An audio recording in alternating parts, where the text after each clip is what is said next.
주님의 평화가 함께하기를 축복합니다. 옆 사람과 주님의 평화가 함께하기를 축복합니다. 축복합시다. 주님의 평화가 함께하기를 축복합니다.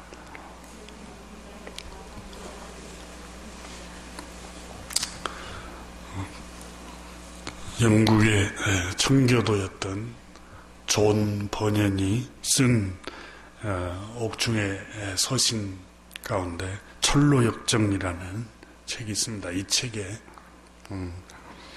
멸망의 도시를 빠져나온 크리스찬을 아블론이라는 악마가 발견하고 이렇게 말을 했습니다. 웬 놈이냐? 어디서 도망 나오는 길이냐? 이렇게 물었습니다. 그리고 너는 어디로 가느냐? 그때 크리스찬이 대답을 했습니다. 나는 멸망의 도시, 죄와 어둠의 도시에서 나는 탈출 중이요. 이렇게 말을 했습니다. 그러자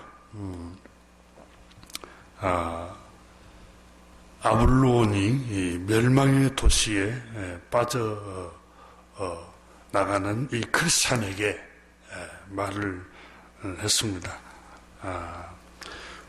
멸망의 도시에서 빠져나왔다고 하면 분명 너는 내 부하가 아니냐. 그 멸망의 도시를 지배하는 왕은 아블론, 내가 지배를 하고 있는데 그 도시를 내 놈이 빠져나갈 수 있다니 이렇게 얘기를 하게 되었습니다.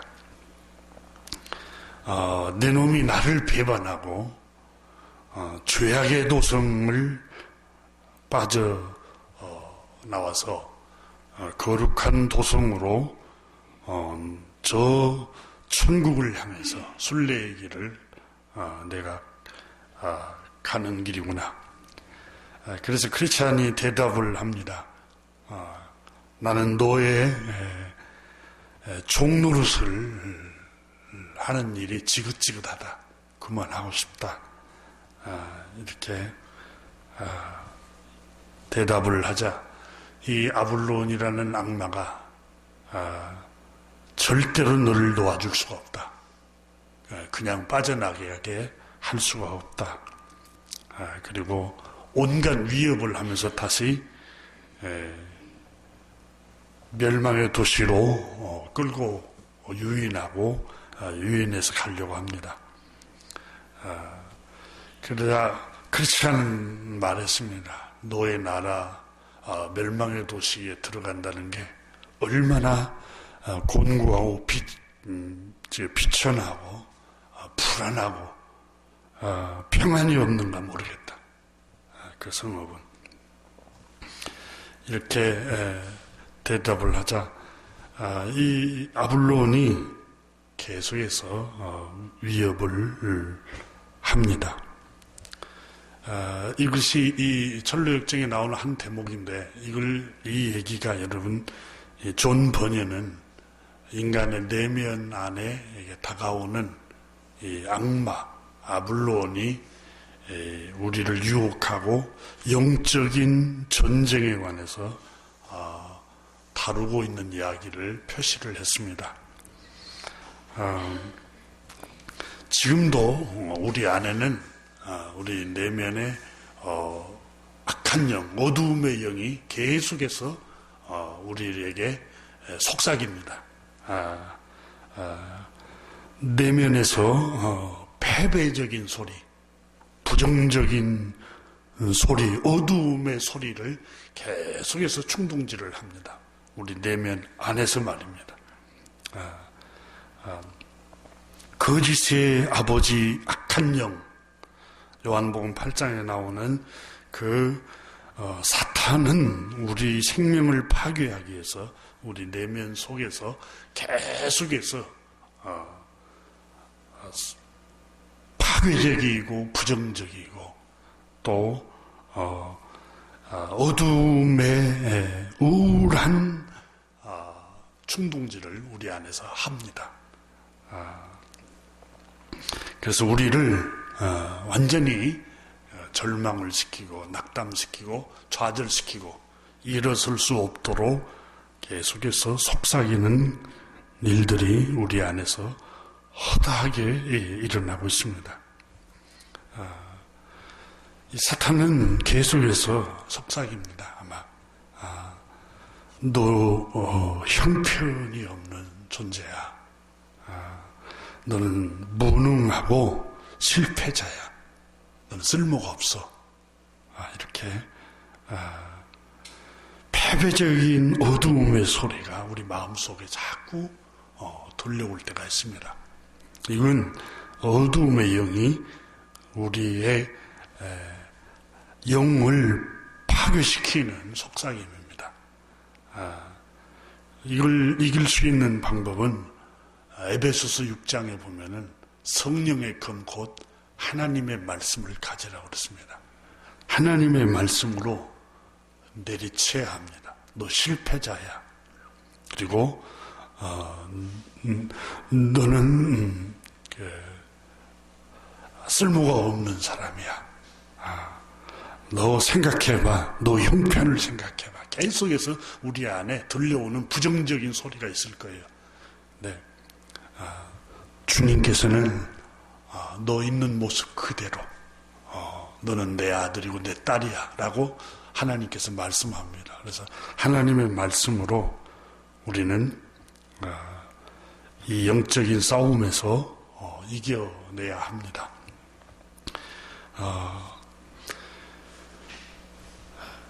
동물들 가운데, 여러분 대부분 동물들 가운데 발톱이 굉장히 날카롭습니다. 칼보다 더 날카롭고 부리도 어마어마하게 날카롭습니다. 그래서 동물들은 이 발톱과 이빨로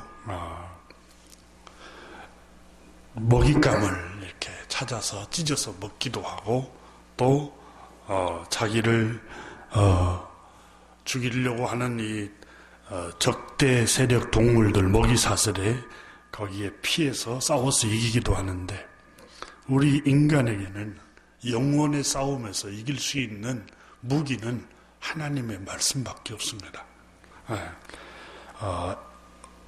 인간이 성경의 에베소서 2장 1절 2절에 보면은 죄와 허물로 죽었다 이렇게 표현했습니다. 죄와 허물로 죽었다라고 표현했는데 죽은 자는 감각이 없습니다. 감각이 전혀 없어요. 또 영적으로 죽은 인간은 영적인 지각, 분별력이, 통찰력이 없습니다. 그래서 우리를 지으신 창조주 하나님을 지각할 수가 없습니다. 창조주 하나님을 스스로 지각할 수도 없고 알 수도 없습니다. 에베소서 2장 2절에 보면은 그래서 죄와 허물로 죽은 인간은 불순종의 영에 이끌려 산다 이렇게 표현했습니다. 에베소서 2장 3절에는 불순종의 영에 이끌리는 삶이 어떤 삶이냐 이렇게 표현했습니다. 우리 육체의 욕심을 따라 지내매. 육체의 욕심이 우리의 인도자. 육체의 욕심이. 그리고 육체와 마음이 원하는 것을 내 욕망이 인도자라는 거예요. 육체의 욕망이 인도자였다. 이렇게 표현을 하고 있습니다. 전에는 우리가 이렇게 죄와 허물로 죽었고 육체와 마음의 충동이 우리의 인도자였어요. 그런데 우리는 이제 그 죄로부터 해방이 되었습니다. 그걸 성경이 우리에게 말씀을 하고 있습니다. 전에는 더러운 욕심, 방탕이 나를 지배하고 끌고 다녔습니다. 우리의 인도자는 아블론, 사탄, 악한 생각, 이기적인 생각, 또 어두움의 생각이 우리 인도자였습니다. 그런데 이제는 우리의 인도자가 우리의 욕망이나 욕심이나 또 어두움의 영이 우리를 인도하도록 방치하면 안 된다는 거예요. 우리의 인도자는 예수 그리스도, 선한 목자이신 예수 그리스도이십니다. 이젠 더 이상 육체의 욕심이 우리의 인도자도 아니고 육체의 욕망이 우리의 인도자가 아니에요. 또 우리 안에 내면의 부정적인 생각, 부정적인 마음을 품게 하고 우울한 생각을 하게 하고 패배적이고 부정적이고 원망하고 불평하는 이런 생각들이 우리의 마음을 지배하도록 방치하면 안 돼요. 우리의 인도자는 요한복음 10장에 예수 그리스도께서 말씀하시기를 나는 선한 목자요 그랬습니다. 시편 23편 1절에는 여호와는 나의 인도자요, 목자시요, 인도자라고 그랬습니다. 이제는 내 욕망이 나를 인도하도록 하면 안 돼요. 악마가 이게 이 사탄이 어두움의 생각이 우리 마음을 인도하도록 가만히 방치해 놓으면 안 돼요. 내 마음에 속삭이는 우울한 생각, 패배적인 생각, 너 쓸모없는 인간이야, 너 실패자야, 너 형편 봐, 너 처지를 생각해봐, 너는 정말 부끄러운 존재야. 계속해서 어두움의 생각, 부정적인 생각, 패배적인 생각, 이런 생각이 우리 안에 보이지 않게 이게 배후에서 악한 영이 자꾸 충동질을 하는데 거기에 우리가 따라가면 안 돼요. 우리는 우리의 인도자이신 선한 목자이신 예수 그리스도를 따라가야 됩니다. 그분이 우리의 인도자라고 말씀을 하고 있습니다. 여러분, 어두움이라는 이 칠흑 같은 어두움은 빛이 비칠 때만 물러갑니다. 빛이 비칠 때. 그러니까 여러분, 죄를 성경에 어두움이라고 표현했습니다. 그렇죠? 어두움이라고 표현했고 또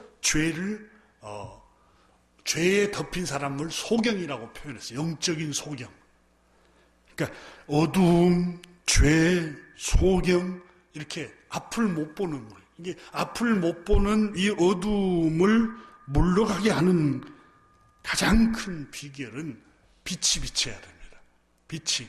여러분, 우리 안에 어두운 생각, 계속해서 패배적인 생각이 들고, 끊임없이 부정적인 생각이 들고, 끊임없이 원망의 생각이 들고, 끊임없이 자학하는, 자기 학대하는 생각이 들어요, 자꾸.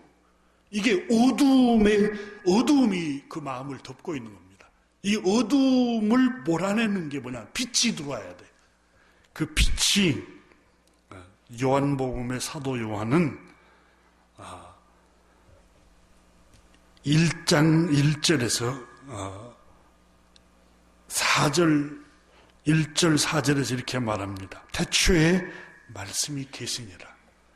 이 말씀이 하나님과 함께 있었으니 이 말씀은 곧 하나님이시니라. 그 안에 생명이 있었으니 이 생명은 사람들의 빛이라 그랬어요. 사람들의 빛이. 그러니까 하나님의 말씀이 창세 때부터 계셨는데 이 말씀은 하나님과 함께 계셨고 이 말씀 안에 생명이 있었고 이 생명의 말씀 안에 빛이 있었다.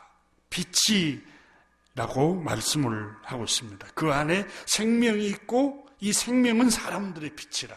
말씀 안에 생명이 있고 그 말씀이 사람의 마음과 영혼을 비추는 생명의 빛이라는 거예요.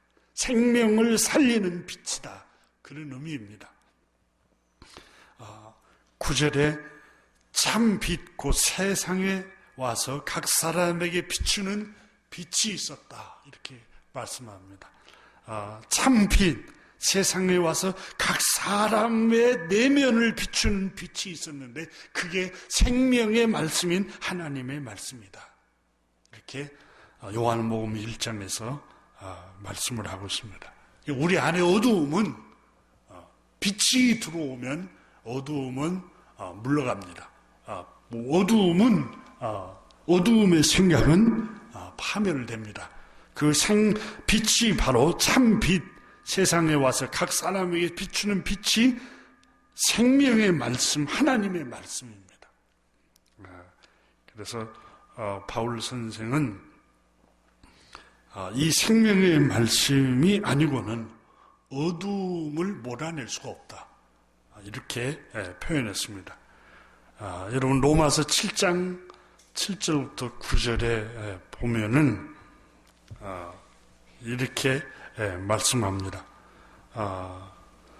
탐심, 여러분, 탐심이라는 게 마음을 말하잖아요. 마음, 탐욕을 품는 마음. 이게 누구에게 물건을 도둑질하지도 않고 또 어떤 사람의 것을 훔치지도 않았어요. 그래서 그게 남의 그 물건을 훔치거나 도둑질 안 했기 때문에 죄라고 내가 죄졌다고 생각을 안 했는데 바울 선생이 로마서 7장에 보면은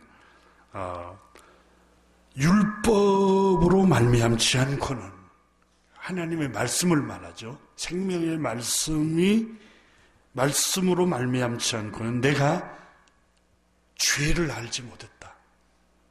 죄를 알지 못했다. 이 죄가 무엇인지를 알지 못했다. 생명의 빛 대신 하나님의 말씀이 비추기 전에는 내가 죄가 어떤 것인지를 분별을 못했다. 그 뜻입니다. 무엇이 죄인지를 분별을 못했다. 그런데 그 율법으로 말미암지 않고는 내가 죄를 알지 못하였나니. 율법이 하나님의 생명의 말씀에 탐내지 말라 하지 않았더라면 내가 탐심이 죄라는 걸 못 깨달았을 것이다. 이렇게 말하고 있습니다.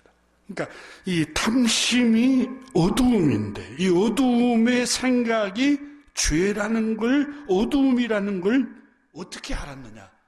생명의 빛 하나님의 말씀인 율법을 통해서 내가 그것이 어두움이라는 사실을 깨달았다는 거예요. 그래서 8절에 보면은 율법이 없으면, 말씀이 없으면 그 말이에요. 생명의 빛 하나님의 말씀이 없으면, 율법이 없으면 죄가 죽은 것이라. 죄가 드러나지 않는다는 거예요. 죽었다는 말은 드러나지 않는다라는 말을 이렇게 어렵게 번역을 해놨습니다. 여러분, 오늘 시편에 우리가 읽은 본문 말씀 19편에 여호와의 율법은 완전하여 영혼을 소성시키며 그랬어요. 영혼을 완전히 살려놓는 거예요. 살려놓는 거. 여러분, 죽은 자는 감각이 없다겠죠. 근데 그 죽은 사람은 감각이 없는데 감각이 살아나는 거예요. 이걸 소성되는 거예요. 죽은 자가 살아나는 거예요. 감각이 다시 살아나요.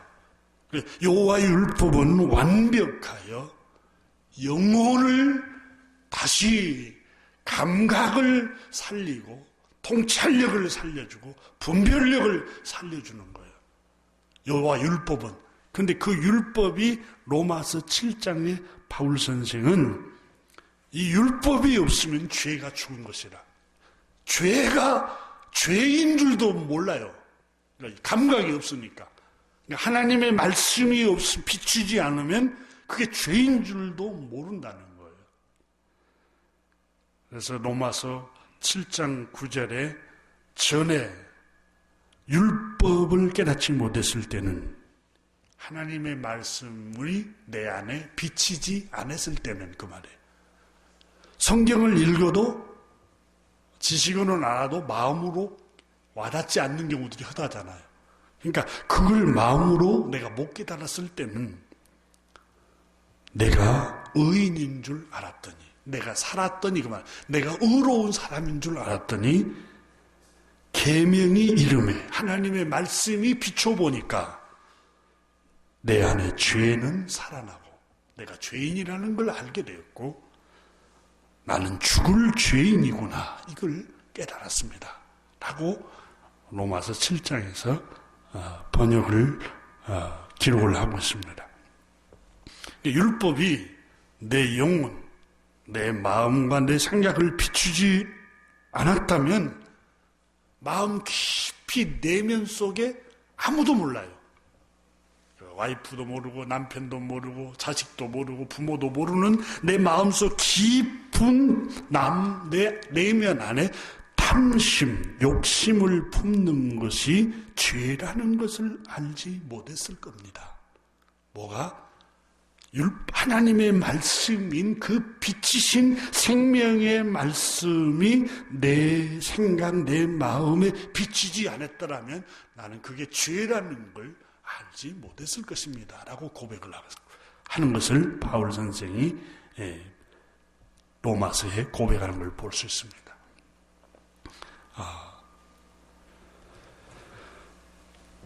율법을 말씀이 없으면 죄가 죄로 여기지지 않습니다. 그러니까 이렇게 말씀이 없으면 죄가 죄로 여겨지지 않아요. 어두움의 생각도 율법인 생명의 말씀이 비치지 않을 때는 어두움에 있다는 사실도 몰라요. 자신이 어두움에 있다는 사실도 몰라요. 내 안에 죄와 어두움의 생각들이 품고 있었지만 하나님의 말씀을 비추지 않을 때 나는 살아나고 의롭게 자기 자신을 생각했다는 것입니다. 그런데 그 생명의 말씀인 율법이 내 심령, 내 안에 내 내면을 비추기 시작하자 나는 깨달았습니다. 로마서 7장 18절에 내 내면 속에 육신의 선한 것이 거하지 아니한 줄을 알게 됐습니다. 내 안에 선한 것이 없다는 걸 알게 됐습니다. 어떻게 알았어요? 율법의 말씀이, 하나님 말씀이 자꾸 비추니까.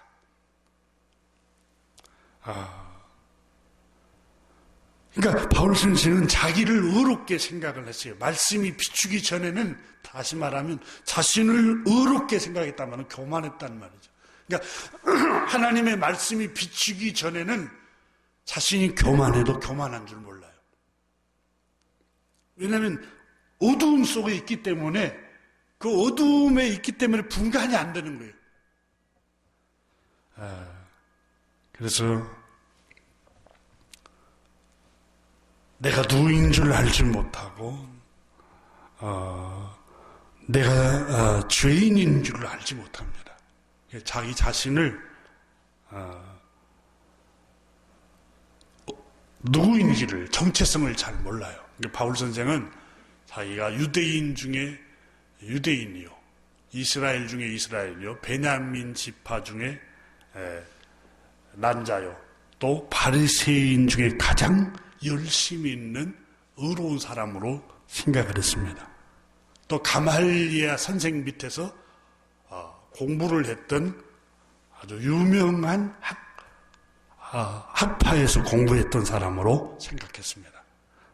다시 말하면 자기 정체성을, 자기 출신지, 또 자기 가문, 자기 학벌, 지식 수준,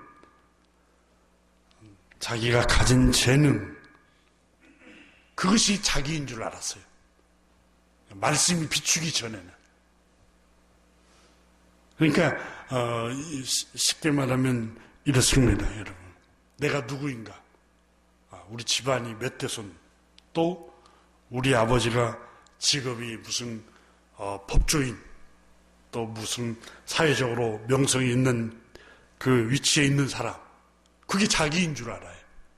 하나님의 말씀을 비추기 전에는 자기가 입고 있는 명품 옷을 입고 있는 게 자기인 줄 알아요. 자기가 소유하고 있는 집, 타고 있는 자동차, 내가 다니는 사람들이 부러워하는 직장, 그것이 자기인 줄 알아요. 자기 수준인 줄 알아요. 하나님의 말씀이 비추기 전에는. 하나님의 말씀이 비추게 되면은 내가 누구인 줄을 깨닫게 된다고 바울 선생은 말씀합니다. 여러분, 맑은 물에 맑은 물에는 밑에 땅 밑이 환원이 보이잖아요. 근데 이렇게 휘저어버리면 우중충해갖고 땅 밑이 안 보여요. 그렇잖아요. 근데 가만히 두고 오랫동안 흙탕물이 가라앉도록 놔뒀다가 보면 땅 밑이 다 보이잖아요. 그러니까 우리 안에는 온갖 탐욕과 육신의 정욕과 세상 정욕이 혼탁해갖고 있는 게 내가 누군지 몰라요. 바울 선생님도 자기를 어렵게 생각만 했어요. 근데 하나님의 말씀이 비추니까 내가 누구인 줄을 알게 되었습니다.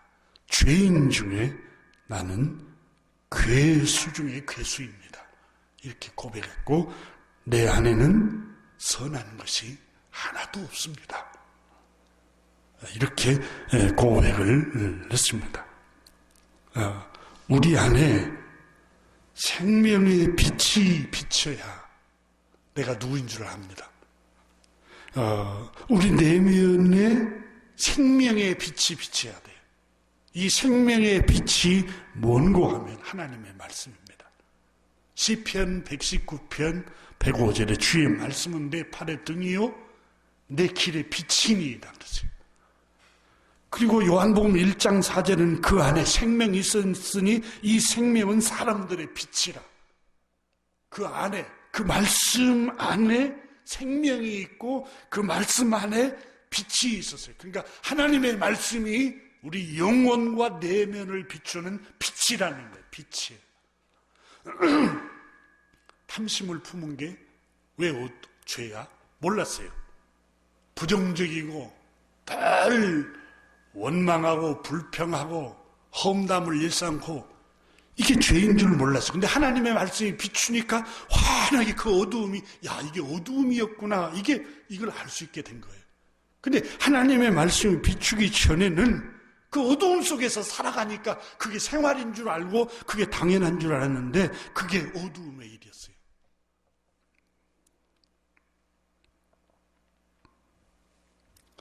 그래서 오늘 본문 말씀은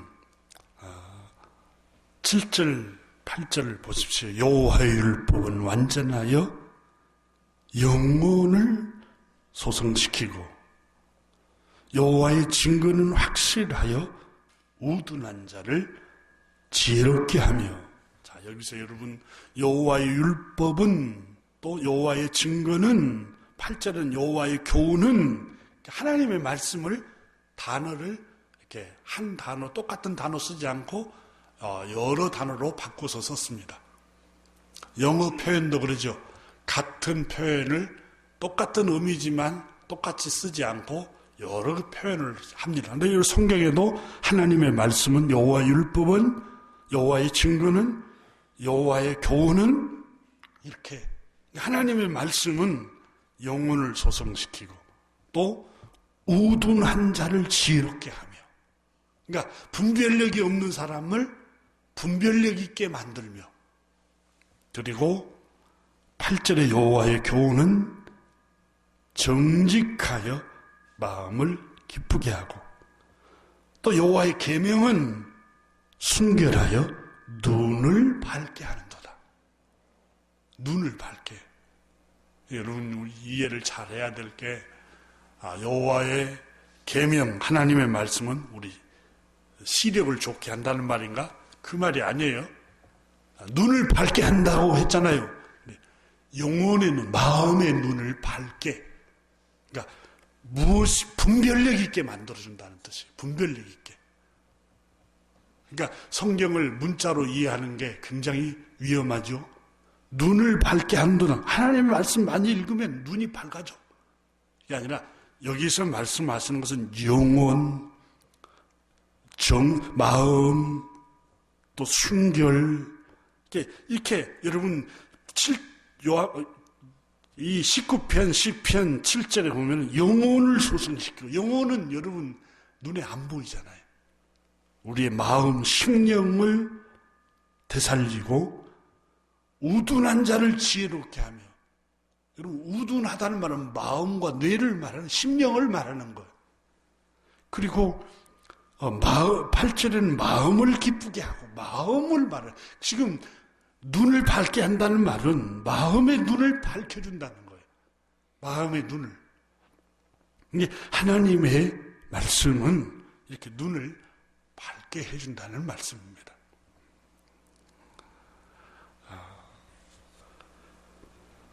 시편 119편 105절에 주의 말씀은 내 발의 등이요 내 길에 빛이니이다. 더 놀라운 것은 130절에 이렇게 말씀합니다. 주의 말씀을 열면 빛이 빛이요 우둔한 사람들을 깨닫게 하나이다. 주님의 말씀을 열면 빛이 빛이어서 우둔한 사람의 마음을 깨닫게 해준다. 주님의 말씀을 열면 빛이 내 내면에 들어온다는 거예요.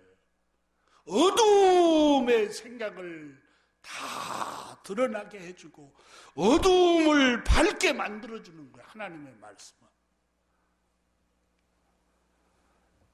여러분, 우둔한 사람, 시편 119편 130절에 주의 말씀을 열면 빛이 빛이요. 제가 이 성경을 읽으면서 너무 가슴이 뜨거워지더라고요. 주의 말씀을 열면 빛이 비친다. 주님의 말씀을 열면 우리 내면에 빛이 비쳐오기 시작하는 거예요.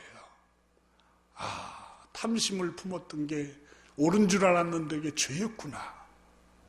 음란한 생각을 품었던 게 그게 죄였구나. 원망하고 불평하는 거 사람이 살다 보면 다 그러는 거지, 그런 줄 알았는데 그게 죄였구나. 어둠에 붙잡혀 있는 생각이구나. 이게 주의 말씀을 열면 빛이 빛이여 다 드러나게 된다는 거예요.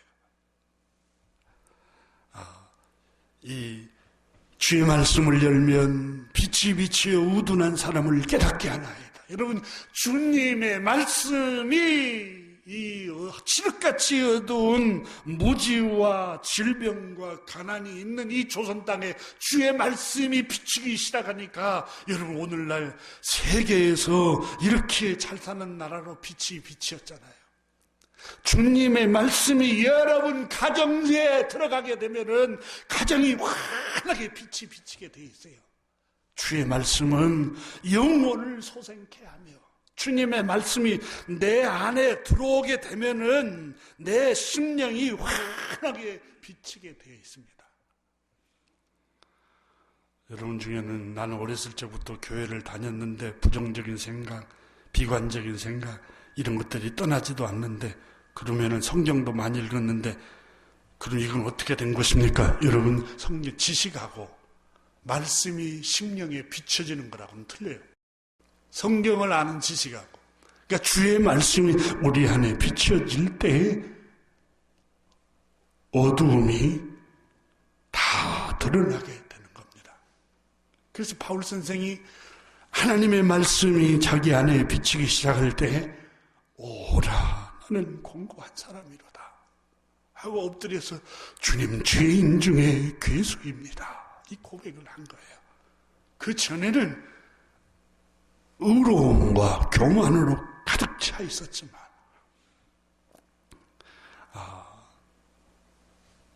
그러므로 여러분, 주의 말씀을 열면 빛이 비치기 때문에 왜 마귀가 그 말씀을 주의 백성들로 하여금 믿지 못하게 하느냐?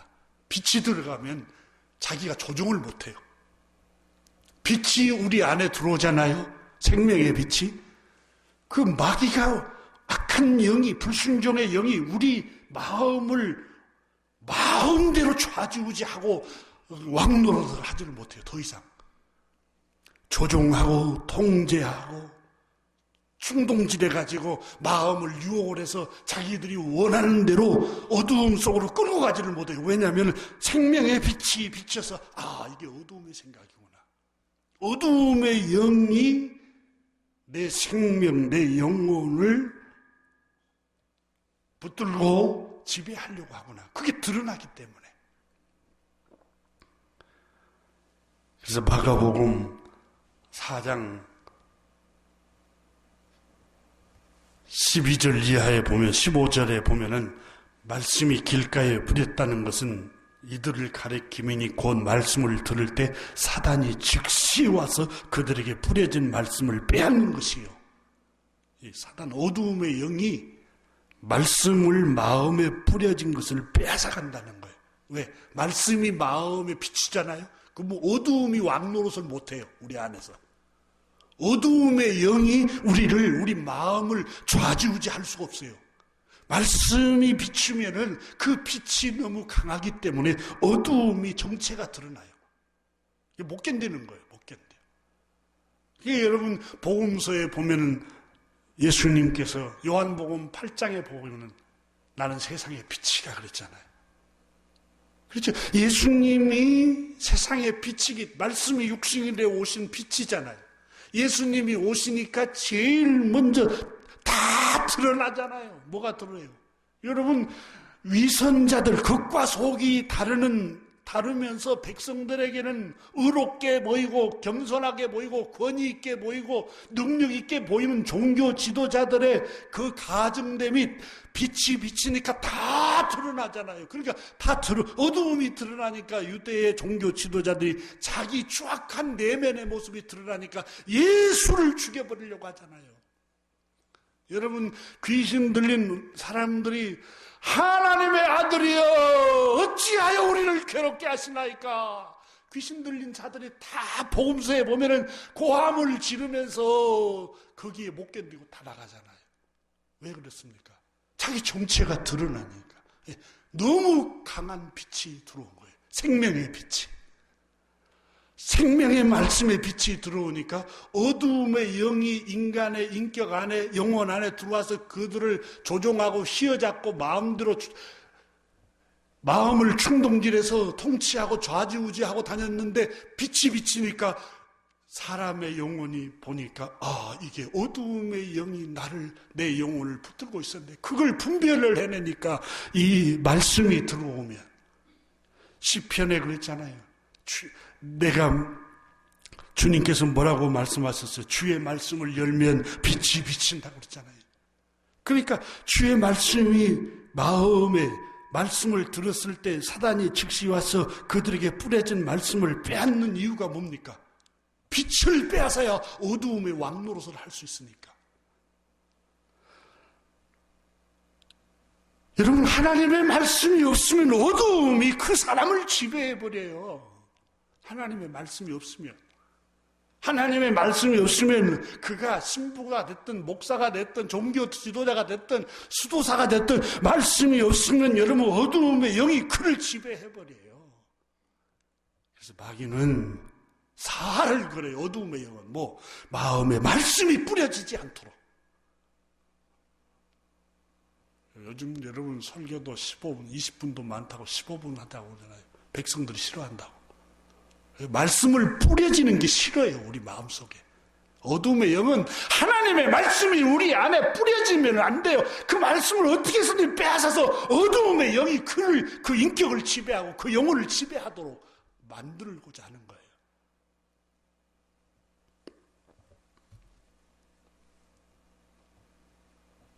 다른 책을 읽으면 괜찮은데 성경만 읽으면 잠이 오잖아요.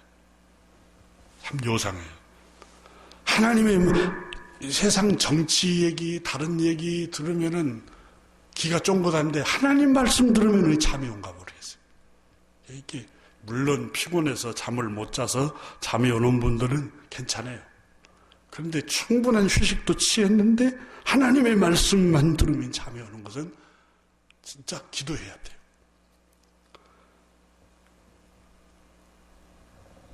누가복음의 8장 12절에 길가에 있다는 것은 말씀을 들은 자니 이런 마귀가 가서 그들이 믿어 구원을 얻지 못하게 하려고 말씀을 그 마음에서 빼앗는 것이요. 마가도 그렇게 기록했어요. 말씀을 마음에서 빼앗는다고. 그럼 누가인 의사도, 과학자인 이 누가도 마귀가 가서 그들이 믿어 구원을 얻지 못하게 하고 말씀을 믿으면 빛이 되니까 믿어 구원하지 못하려고 말씀을 그 마음에서 빼앗는 것이에요. 말씀을 빼앗아요. 그래서 여러분 왜 신명기 6장에 이스라엘아 내 자녀에게 부지런히 하나님 말씀을 강론해라. 하나님의 말씀, 생명의 말씀, 빛이 있는 이 말씀이 그 마음판에 새겨지도록 길을 갈 때도, 집에 앉았을 때도, 누웠을 때도, 일어날 때도 이 말씀을 계속해서 강론하라. 거기에 새기라는 거예요. 미간에 표로 삼고 손목에 메고 문설주에 붙이고 하나님의 말씀이 계속해서 마음과 생각에 새겨져야 어두움의 영이 그 영혼을 다스리지를 못해요.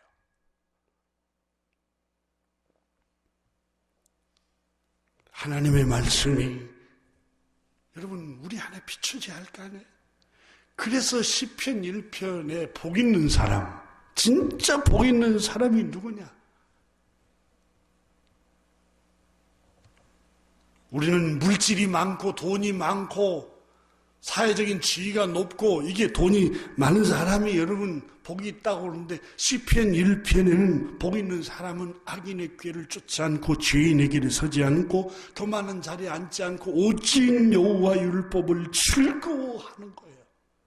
성경을 탐구하고 성경을 매일매일 읽는 사람이 복이 있는 거예요. 여러분 우리 지금 한국 사회 중에 큰 사건이 이런 한강변에 정민이 형제가 22살짜리인가 의대생이 자기 친구하고 가서 죽었잖아. 저기 술 먹고 정민이가 죽고 친구는 살아왔잖아요. 근데 너무너무 그가 범인은 아닌 것이 아니지만은 여러분 정황이 너무너무 범인처럼 숨기는 게 너무 많다고 지금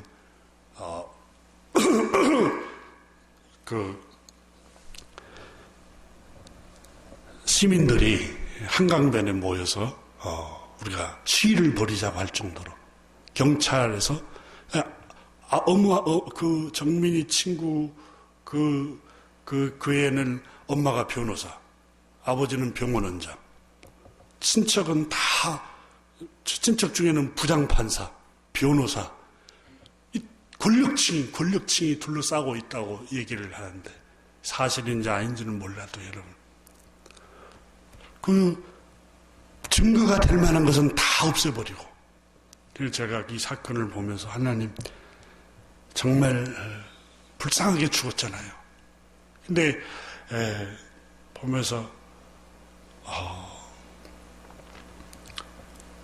아버지가 병원원장, 엄마는 변호사, 사회적인 명성과 지위와 돈 많으면 뭐 할 거예요. 근데 정말 아들이 증거를 다 없애버리고 이럴 정도면은 그가 범죄했다면은 부모면은 여러분 죄값을 당당하게 받으라.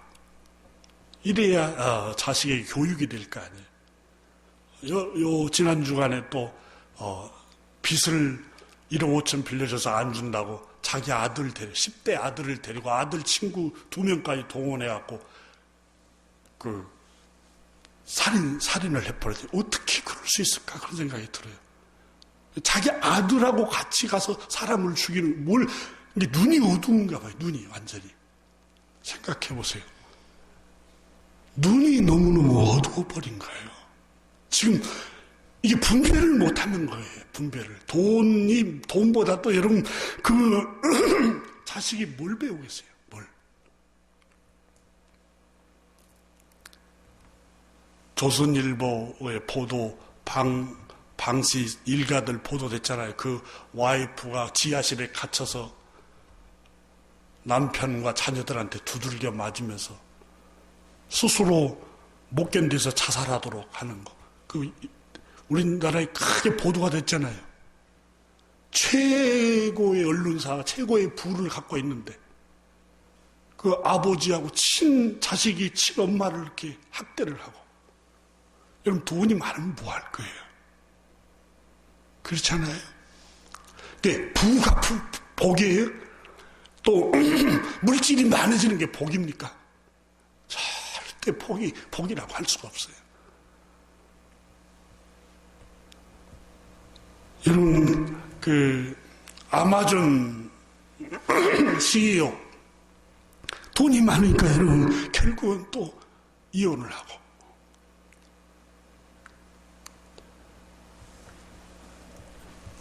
마이크로소프트를 창립을 했던 그분도 결국은 또 가정이 깨지고 최고의 부자인데, 우리나라도 여러분 기업의 최고의 부자들이 가정이 온전한 가정이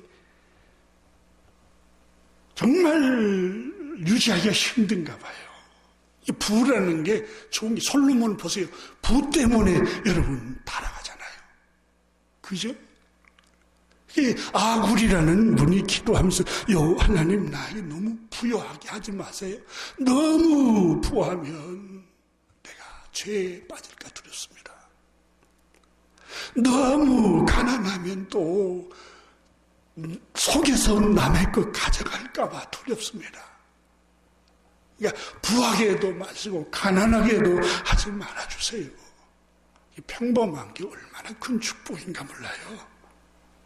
그렇잖아요? 평범한 게. 그러니까 이 진짜 축복은 여러분, 시편 1편에 정말 행복한 사람, 복 있는 사람은 악인의 꾀를 쫓지 아니하며 죄인의 길에 서지 아니하며 오만한 자리에 앉지 아니하고 오직 여호와 율법을 즐거워하는 거예요. 여러분, 하나님의 말씀을 즐거워하여 그 가운데 기록한 대로 지켜 행하며 그 행사가 다 형통하리라 그랬어요. 하는 일마다 다 잘 된다라는 의미도 있지만 마음을 하나님 평안을 주겠다는 거예요. 평안을.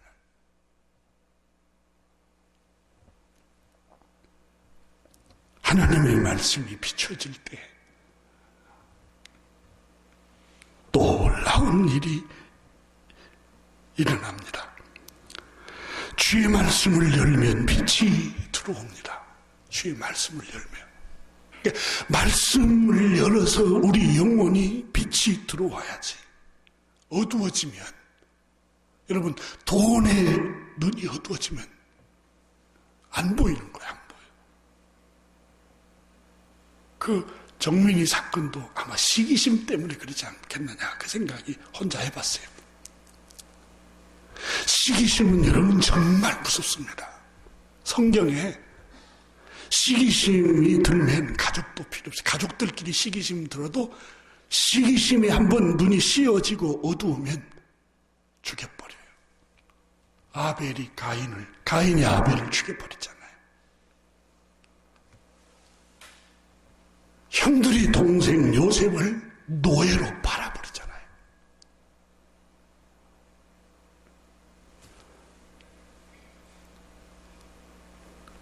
동생 라헬이 언니가 시기심이 되어서 남편에게 자기 종을 첩으로 주잖아요. 시기심은 어디서 옵니까? 비교하는 데서 와요. 비교하지 마세요. 내가 늘 강조하는 게 빌립보서 4장에 말씀하신 것처럼 풍부에 처하든지 궁핍에 처하든지 내게 능력 주시는 자 안에서 내가 모든 일체의 비결을 내가 배웠노라. 만족하는 법을 배웠노라. 여러분, 비교하면 안 돼요. 비교할 때 다 시기심이 일어나는 거예요. 시기심이.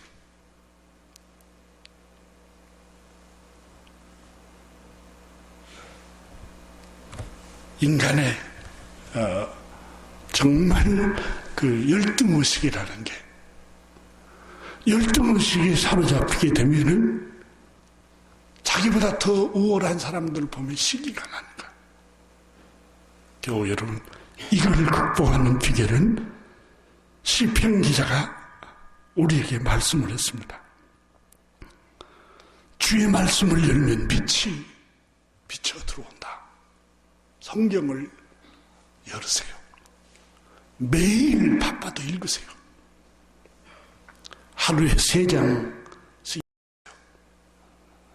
매일 아무리 바빠도 하나님 말씀을 읽어가세요. 그 말씀을 열 때에 빛이 들어옵니다. 어두움이 물러갑니다. 바울 선생이 예루살렘으로 순교로 가기 직전에 에베소 교회 장로들을 모아놓고 마지막 하신 유언이 뭐예요? 사도행정 20장 32절. 내가 주와 및 그 은혜의 말씀께 부탁하노니 그 말씀이 너희를 능히 든든히 세우며 그랬어요. 그 말씀이 너희를 지키고 악으로부터 지키고 어두움으로부터 지키고. 여러분, 요한복음 17장에 예수님은 진리로 저들을 깨끗게 하시옵소서 하고 하늘 아버지께 기도했어요. 진리의 말씀만이 제자들을 보호할 수 있었어요. 겨우 여러분, 오늘 만약 내가 마지막 설교를 했다고 합시다. 저는 마지막 설교를 하고 싶은 게 바로 이 말씀이에요. 내가 주와 및 그 은혜의 말씀께 여러분을 부탁합니다. 말씀만이 여러분 가정을 지켜주고 여러분 영혼을 지켜주고 여러분 자녀들을 지켜주고 여러분 앞날을 지켜줍니다. 하나님의 말씀을 붙들고 사세요. 모세에게 하나님께서 신명기 17장에 너희 민족 중에 왕의 자리에 오르거든 그 왕에게 이 율법책을 등사하여 그 곁에 두고 평생 읽도록 하라. 그리하면 그 마음이 그 형제 위에 교만하지 아니하며 그 말씀이 어두움의 영 교만으로부터 휘둘리지 당하지 않도록 그 영혼을 지켜준다는 거예요. 디모데전서 6장에 노인이 된 바울 선생이 죽기 직전에 젊은 목사 디모데에게 디모데야, 누구든지 이 경건의 말씀에 창념치 아니하면 그 마음이 부패하여지고 이 말씀에 창념치 아니하면 누구든지 부패해진다. 그 마음이 교만해지고 시기, 미움, 질투, 음란함, 악한 생각, 이 말씀에 창념치 아니할 때 어두움의 영이 그 사람을 지배해버리고 만다. 사랑하는 교회 여러분, 성경을 가까이 하세요. 바울 선생은 로마 에베소서 6장에 성령의 건 곧 하나님의 말씀을 가지라 그랬어요.